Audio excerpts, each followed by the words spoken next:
Thanks, Owen, and thanks everyone at Make Votes Matter for organising today. Unlock Democracy is a grassroots campaign for democratic reform, and it's so amazing to see so many people out today calling for reform.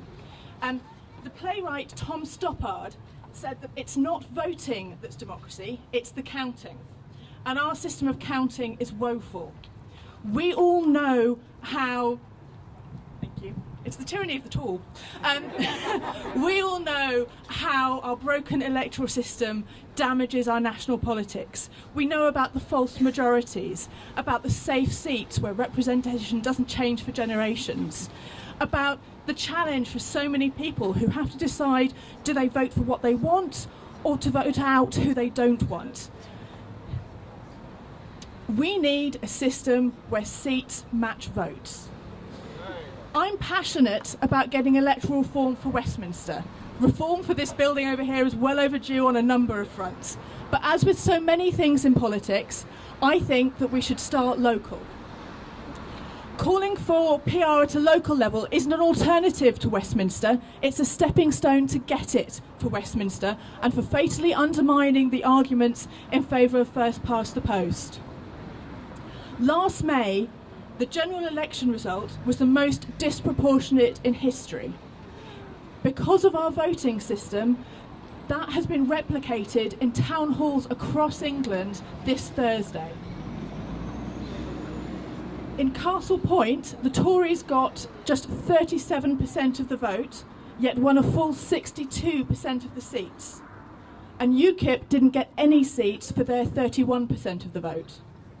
In Oldham, Labour's 49% of the vote turned into a whopping 75% majority. And in Portsmouth, the Lib Dems got 2% more votes than the Tories, but twice as many seats. Yes, we need change at Westminster, but we need change in town halls in England and Wales too.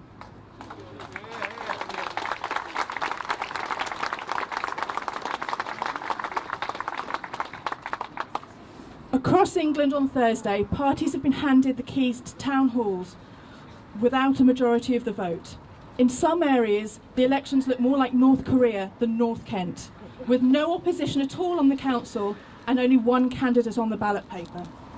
Our voting system has stunted the development of local democracy across the country. Millions of people have been left without a strong voice in how their community is run.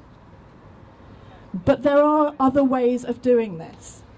Since its introduction in 2007, local electoral reform has transformed the quality of local democracy in Scotland. It has ended the scourge of uncontested seats and one-party states and given Scottish voters fairer representation. It has also, crucially, encouraged more cross-party working and engagement with community groups so that they can have a fair say in how their communities are run. It's time that voters in England and Wales are given the same freedoms and the same rights in our democracy as voters in Scotland and Northern Ireland.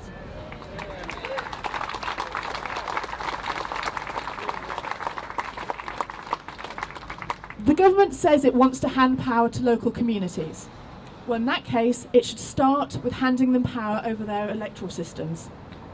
George Osborne is happy to experiment with devolution deals, but if he's serious about empowering local communities, then he should hand councils and ultimately voters the right to choose the way they elect their councillors. Every other election this week used a fairer voting system. It shouldn't matter where you live or who you vote for, your vote should count at every election.